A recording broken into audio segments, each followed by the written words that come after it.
शकते। आणि मागच्या 12 महिन्यातला 2 वर्षातला भाजपामध्ये गेल्यापासूनचा नितेश राणेचा रेकॉर्ड आहे की नितेश राणे जिथंही जातात तिथं घाण करून ठेवतात।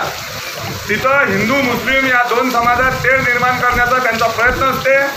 त्याच्यासाठी ते प्रक्षोभक विधानं करतात आणि त्यांचे प्रक्षोभक विधानं इतक्या खालच्या दर्जाचे असतात की त्यामुळं ते जिथं जिथं गेले तिथं तिथं FIR झाले आणि तिथं तिथं दंगली सदृश्य परिस्थिती तयार झाली, दंगली होण्याची शक्यता निर्माण झाली।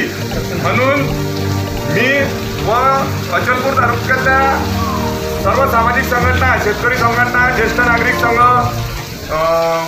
क्रांतिज्योती brigade, Sambhaji brigade, Jijau brigade, Maratha Seva संघ,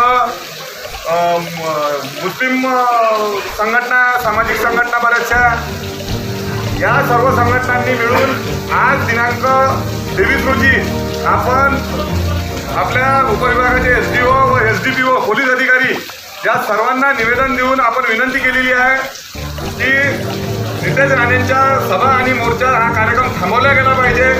आमचं शहर अचलपूर शहर हे हिंदू मुस्लिम एकतेचं प्रतीक असणारं शहर आहे। या शहरानं याच्याही आधी राजकीय लोकांच्या बदमाशीमुळं व राजकीय लोकांच्या स्वार्थामुळं खूप काही भोगलेलं आहे।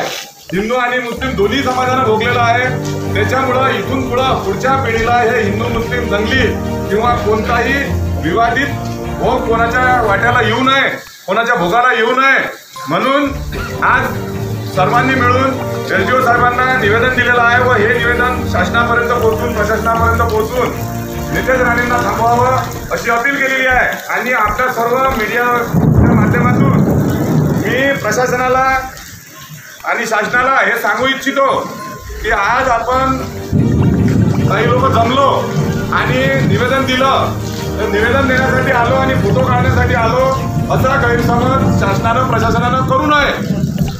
आम्ही शांततेच्या मार्गानं आम्हाला ज्या महामानवानं घटना दिली त्या बाबासाहेबांच्या मार्गानं, गांधीच्या मार्गानं, मौलाना अब्दुल कलाम साहेबांच्या मार्गानं, या सर्व महापुरुषांच्या मार्गानं, बुद्धाच्या मार्गानं, संत तुकारामांच्या मार्गानं जाऊन नितेश राणेंच्या सभेचा शेवटपर्यंत विरोध करू।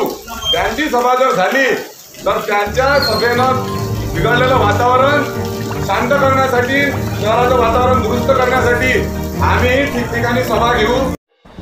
आप देख रहे हैं मेरे साथ मेरा महाराष्ट्र लाइव, सच के साथ जनता की आवाज़।